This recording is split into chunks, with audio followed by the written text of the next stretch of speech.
This is Dance Studio 411, where we answer your real-life questions about your toughest studio life predicaments. Parent problems, teacher turnover, student challenges, policy dilemmas, and so much more. Let's talk about what's keeping you awake at night and what you can do about it. Here are your hosts, Suzanne Blake Garrity and Jill Tyrone. Welcome to today's episode of the Dance Studio 411 podcast. I'm Jill Tyrone, and gosh, I am extremely excited to be here with the Taproots team. I'm here with Julie Kay Stallcup, Melanie McGonigal, and Mandy Yip. Hi, everybody. Hey, Jill.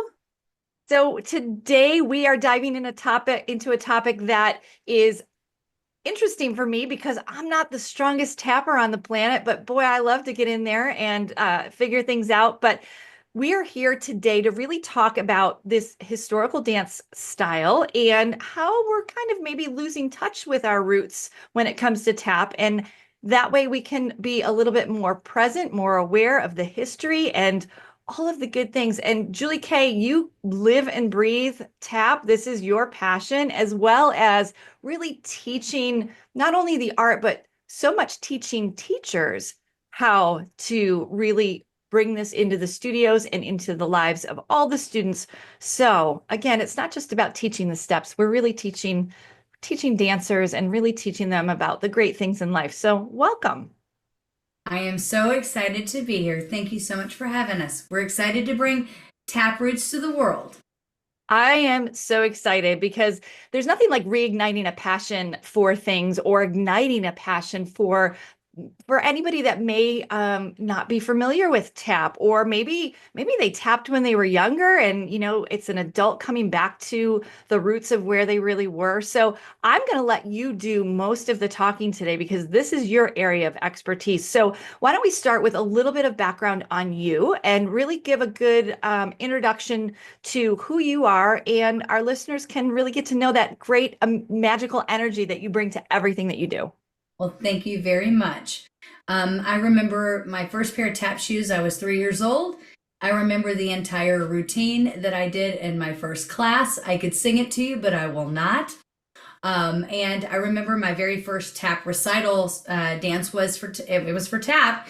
And I was back to back with a girl named Maddie, and I loved it. I was ready. I was on stage doing the whole thing. And right when it got to the shuffle step, my tap shoe flew off and hit an 83-year-old lady in the head. And all you heard was, ow! And I was like, oh my Lord. So my mom knew from that moment that I needed to have my tap shoes tied on a little bit tighter. And I told her that, if I die, I want my tap shoes on me. So it started off a little rocky.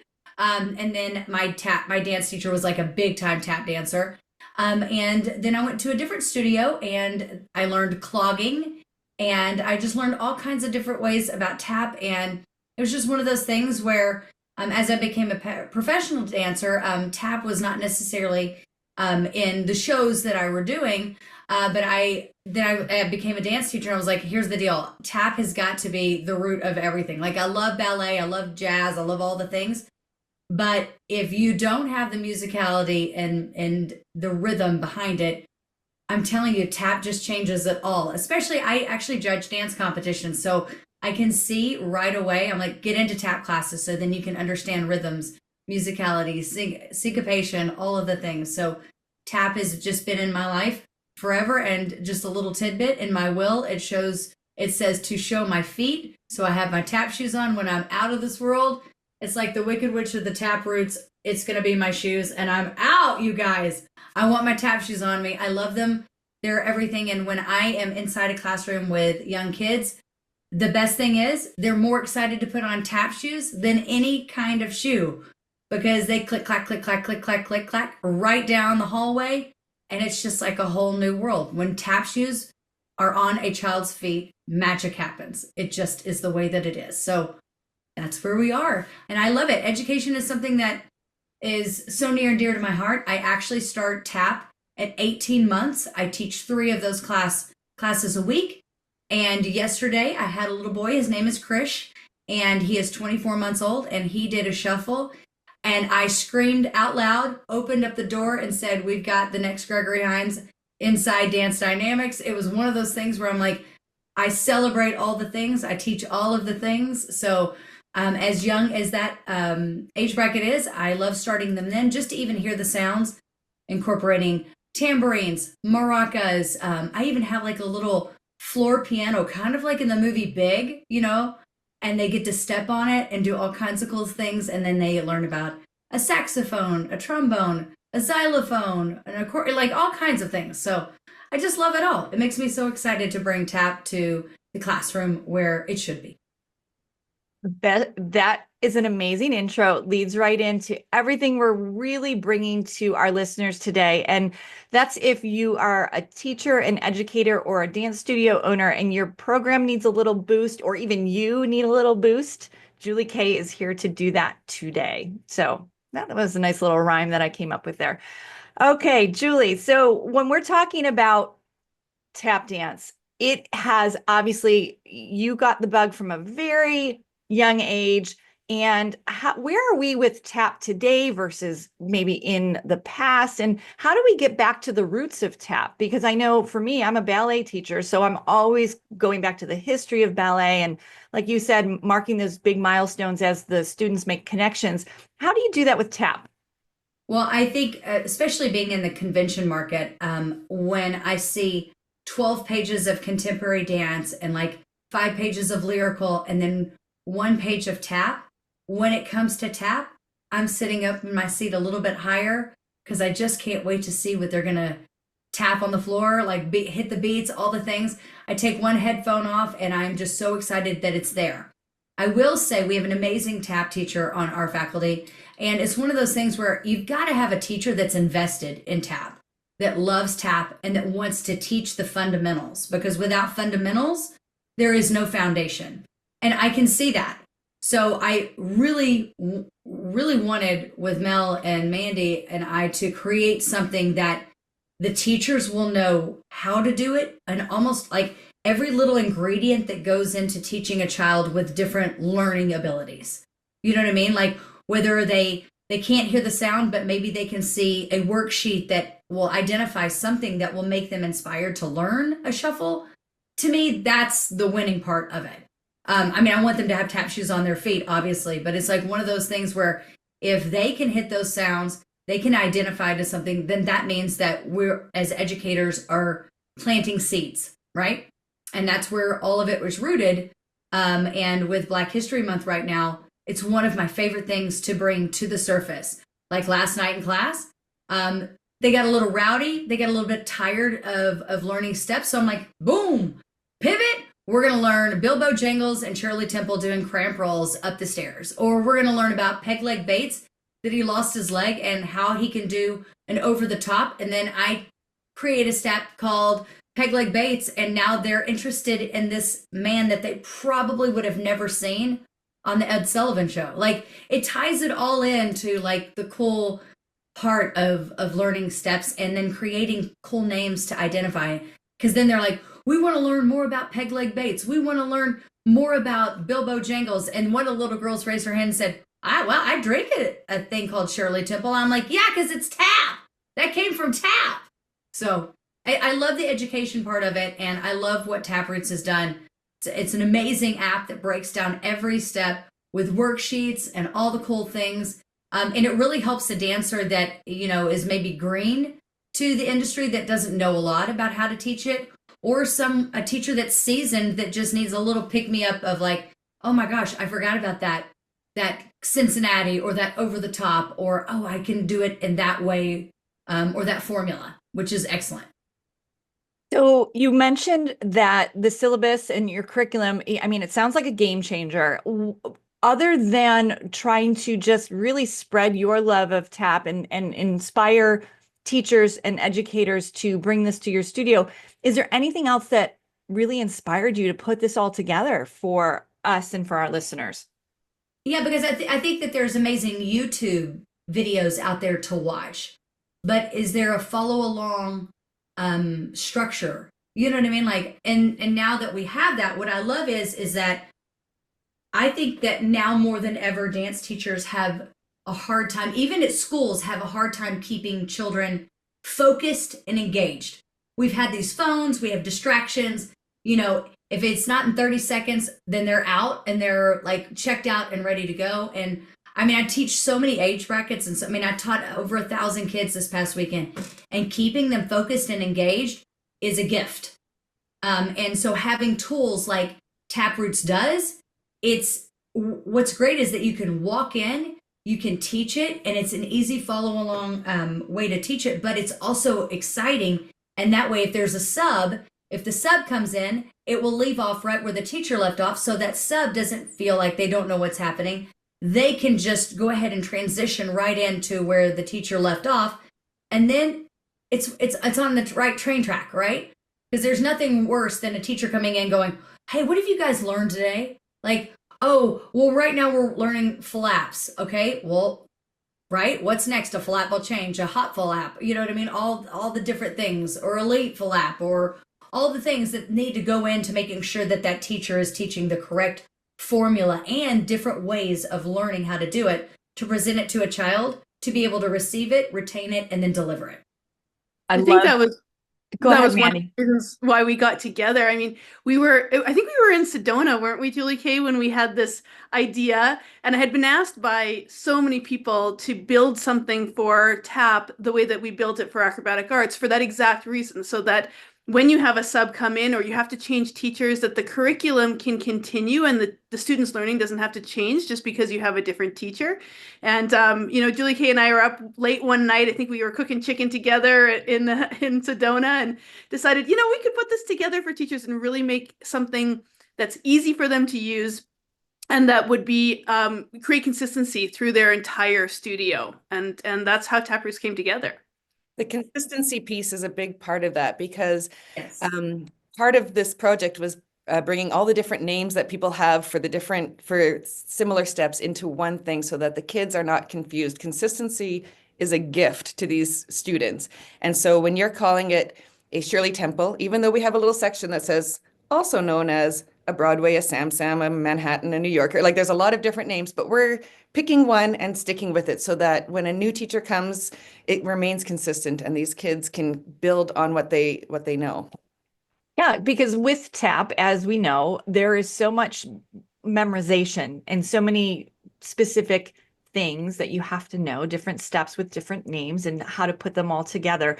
So the consistency I love, because if you're a studio owner and you're listening to this, you know, you may want to be able to let another teacher come in that maybe doesn't have as much TAP background, but because this is in place, it allows you to let them teach the class with the consistency. The students don't miss a beat, and then you're not having to jump in and actually then teach that class yourself. So it provides the studio owner a little bit of freedom as well, right? Mandy, I see you nodding your head. Yeah, exactly. The great thing about this program is when Mel was putting together the lesson plans using all of Julie Kay's brilliance, she created a lesson plan for literally every single class for every level. There are hundreds of lesson plans, and you can tell that teacher we're on week 7 of level 4, and the teacher can just literally teach that right out of the program with the videos and the music and the playlists and all of the things that are necessary to create a really excellent class. And it sounds like you've made it easy to deliver this content, so easy for the studio owner to have it and provide it for the teachers. Tell me a little bit about how it works. The cards are incredible. Like, Mel, I'm going to pass this to you because you're like the So god. Yeah, I'm the one that keeps all the things together. So it's a 2-part program. One is the certification program. So that's where we have an online 2-day course with Taproots team and Julie Kay Stallcup, and we teach teachers how to use our curriculum, how to teach the syllabus, how to make it progressive for tap dancers, and they receive all the tools that they need to teach our program. But we also then have a subscription, and that's to our app, and it is awesome. It's a separate entity, it follows the same platform that acrobatic arts have. So if you know acrobatic arts, you'll know this platform, and it has all the extra bonus content like printables and worksheets and music playlists to Spotify and links to YouTube, and the lesson plans are there, videos, previous progression links, past progression links. Like it all really flows. It's so intuitive, and certified teachers get a good discount on that. So it makes it easy to put into your studio. Great. I'm glad you mentioned about your certification for the teachers. Julie Kay, let me ask you a little bit about that certification. How do you bring your creativity into what you're doing so that a teacher would look at this and say, you know what? Maybe beyond my education, I definitely want to be certified. Well, I mean, I feel I was a studio owner for 15 years and absolutely loved it. And now I manage a studio here in Little Rock. And I think the biggest thing as a studio owner is that you want a certification because it shows your families that there is education inside your studio. There's a platform there for the child to progress, because parents want the investment of knowing that their child is going to get a great education and show as a pathway. I think one of the biggest things for me as a dance teacher is there's nothing worse than honestly getting a child that if they're going to jump up to a level 2 or a level 3, if they didn't know the steps before, then I as a teacher have to go back and teach those, which slows me down and slows the class down. So it's important for the dance teacher to know all of the fundamentals that it needs to get to the next level, right? So if a child comes to me from another studio and says, hey, she's been an advanced tapper, she's been in all the advanced tap routines, I'm like, great. What I love is I can pull out these cards and say these steps, and if they don't know them, then that means that they weren't taught the correct things. And it's important as a dancer comes in from different studios and whatnot to make sure that that child, we don't just put them in, that we show, like, we want to make sure that they're confident, because confidence is key inside that room. If they don't feel that they have the confidence to move forward, then they don't feel that they are going to be good for that class. For instance, great example. Last week, got a brand new kid. Her mom was like, she's been dancing her whole life. She's been great. We get in, we start to do shuffle, step, shuffle, shuffle, ball change, step. And she was overwhelmed right away. She had the step, but not the speed. So that shows that the teacher never showed music theory, how to syncopate, and therefore that child felt defeated. My job as an educator, wrap my arms around her and say, hey, you know what? We're going to make this right. I'm going to send you a video of all the steps. If you don't practice in the next 3 or 4 weeks, I will have to move you down, but I'm going to give you 3 or 4 weeks at home to do that homework. That made that parent feel great. That made that dancer feel great, even though I could see a little bit of the quivering of the lips and the tears in the eyes. I'm like, I believe in you. I know we can do this. But sometimes it's hard because that kid feels defeated. And that's where I crash as a teacher, because I want them to feel that they love tap and can move forward with tap, for sure. And I've noticed as I've progressed in my teaching career and to where I am today, younger teachers coming in sometimes lack the confidence themselves in the classroom. Amen. So I would love, that was a great segue into something I didn't plan to talk about today, but can you talk to, that educator that says, oh, you know what, I really need to get a little bit more control over my classroom, or you know what, I would love to be more of a confident teacher. Let's talk about that a little bit. Well, that's going to happen when you come into the membership, because you yourself are going to be able to sit at home and work on these steps. I always tell everybody, get a tap board, find a place where you can practice, get this app, go over and over and over again, over all these steps, right? And even if it's 3 steps out of the day, if you can go in and teach those 3 steps correctly, you're on the right path as a teacher, because you are doing your homework and you know what is the assignment that is needed to give to that child for them to be able to pass the class, for sure. I love when new tap teachers come into our certification course. I love when, they might be a strong dance teacher even, but maybe tap is a little bit weaker. If you can teach dance, you can teach tap with this program. Like, it starts you off at the very small levels of like terminology. We are terminology heavy. We want these kids and teachers to understand backwards and forwards what their terminology means, part of the foot they're using, the motion they're making, the sound they use. And then and critically think about that. So like, why does it matter that a ball change is a combination of 2 steps and not 2 stamps? Well, it's because a step is done on the ball of the foot, so a ball change is on the ball of the foot. Like all of that critical thinking goes in there. And so new teachers, if they're learning right along with the students, they can do this. They can make this happen. You're inspiring me. I want to go brush off my tap shoes now and get roll up Come my on sleeves down. and get Do it. tapping. We're ready. We got I it know. for you. So talking about confidence, let's go back. I would love to touch on too. There's a lot of talk that I see online, social media about competitions. And like you mentioned, unfortunately, there aren't as many tap entries as there used to be. And there's much more contemporary. What can you talk to the studio owner or the teachers that are listening to help really, again, going back to that confidence level, but how can we really just maybe start a little bit of a revival of the excitement around tap and looking at it really from the benefits of movement for children? Well, I will say it's different around the country. Like it's in different cities. I traveled to 17 different cities. And last weekend, a tap soloist won and a tap group won. I have chills thinking about it because it was insane. And I was down in that score sheet and I was praying to God that the 2 judges next to me felt the same thing. And they did. And when they won, that is so exciting. But then on the other side of it, like let's take, for instance, ballet.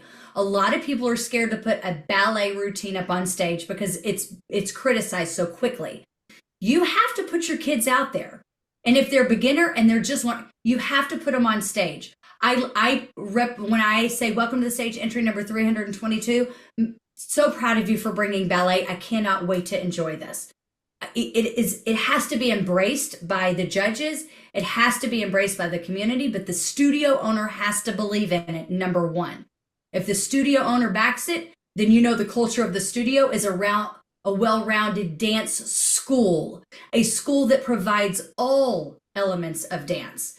So I love when I see a beginner ballet class up there just working through a tendu.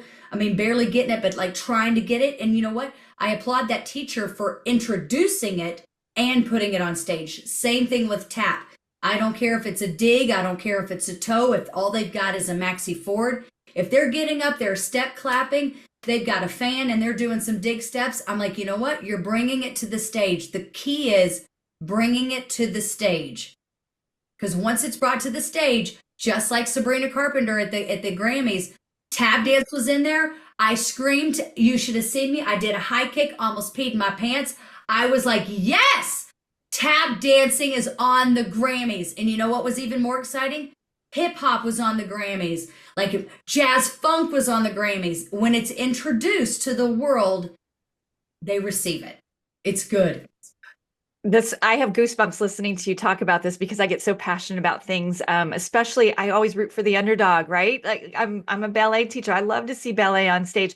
Going back to social media, can we touch on that a little bit? How can studios spread the word, or these educators that are doing these great things with their tap students?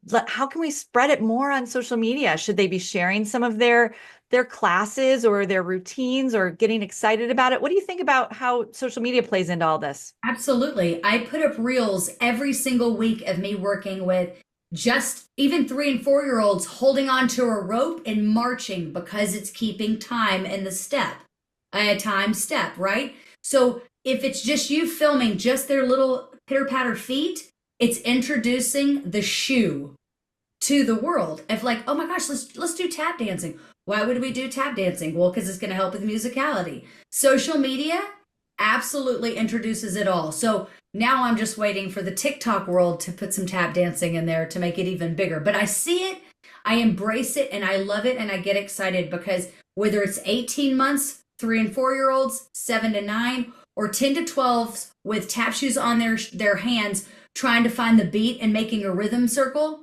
that is winning to me. And when you see it on social media, that attracts a child to go, I want to go do that. Mama, sign me up for dance. I want to get in there. And then you're like, great. We have a great program called Tap Roots. Come in and join us. It is a step-by-step, one primary through 6. Let's get in there and let's learn all the basics. So I'm hearing a little bit of a challenge. So all the TikTok users out there that are listening, Julie Kay is telling you, Get it out there. Let's do it. So I was just having a conversation yesterday with one of our my teammates at Revolution, and we were talking about musicality. And, I'm struggling in my class with a couple of students who are just not able to hear the rhythm and execute the rhythm, at the right points in the music.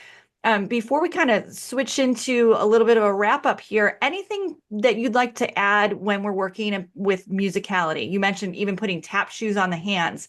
What are some other creative ways to really bring in some musicality, and it sounds like a lot of fun, into the studio? Well, I always think it's cool. Like if there's like, a local high school, if you bring in one kid that's on the drumline music is brilliant. Bring them in, give them some extra volunteer hours, because then they can sit there and play. I love tap boards. We have Marley in our dance studio. So I brought some tap boards in, and I love that. I have sticks that I think are incredible. So I'll go boom, boom, boom, boom, paradiddle, paradiddle, paradiddle, boom, boom, boom, boom. So then they learn the down and the upbeat of different things like that. But one of my biggest secrets that I really use is chairs. And I know you're like, wait, what?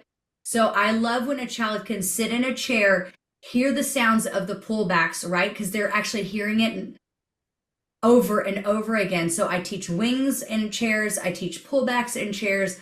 I'll teach a double flap in a chair. And also I love it, them dinging their tap shoe along the chair, because it's like paradiddle, paradiddle, ding, or a cone. You know what I mean? You can do so many different things, but what it does is it's kind of creating like the old Broadway show Stomp. It's like, hey, I'm that kind of person. I'm like, bring pots and pans, whatever you need, let's do it. You know what I mean? Like a washboard, don't care, I'll use it all. I love that. And I'm a big fan of using the things around you, different props, different areas of the room. We use the walls, we use everything from top to bottom. The jingle bell, all of it.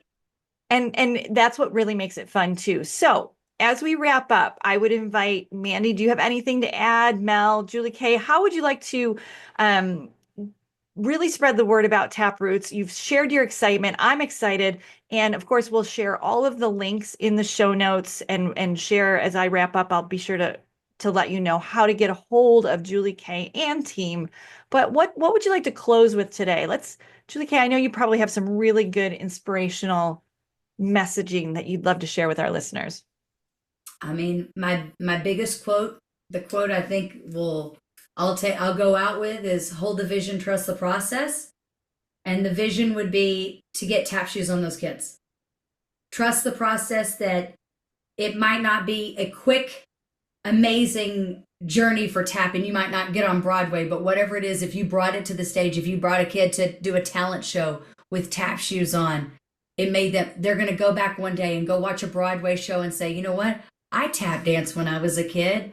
I wish I could do that again. And it's crazy. There's a huge community out there of adult tap dancers that want to do this again because it's so much fun. I'll give you a little secret too.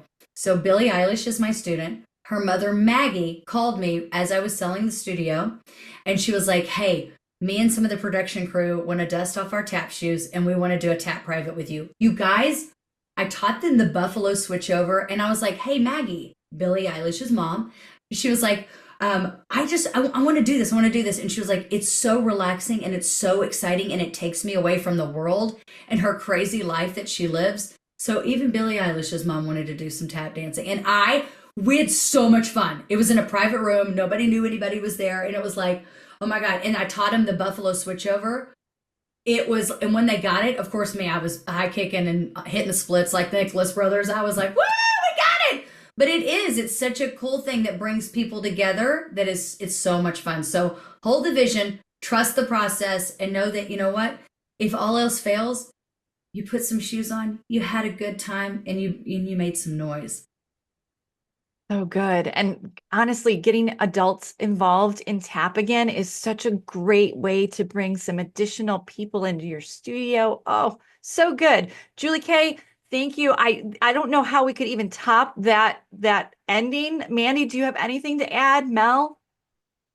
I have a promo code. You have a promo code. Everybody loves a code. Get it, Mel.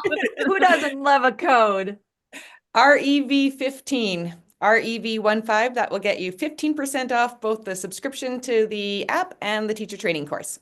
Awesome. And Mel, since you're adding that code in, we're definitely going to put that into the show notes, but tell everybody how they can get a hold of you and ask any questions or get an idea a little bit more about what Taproots can do for them and for their studios. You can find us on Instagram, Facebook, Messenger, or send me an email right from our website, taproots.dance. I'm at admin@taproots.dance, and I'm happy to walk through the program with anybody. I've set up Zoom meetings to show people how it actually looks and works, and teachers love it. We've had such great response from this. Well, if anybody needs another dose of Julie Kay and her energy, we are definitely going to have you at our Energize event, our conference that's coming up in August. And Mandy, you'll be there too, I think. That's right. Yes, I'm teaching there too. Yes. So if you need that information as well, I'm going to put that in the show notes. But come see us in person. We love to be able to share the joy of dance and all of this amazing energy with you in your studios. Thanks, everyone. Thanks, Jill. Bye. Thanks for listening to this episode of Dance Studio 411. Visit us online at dancestudio411.com for more great resources and to submit a question for a future episode. Our number one goal is to help you build a successful dance studio business and keep your passion for dance alive.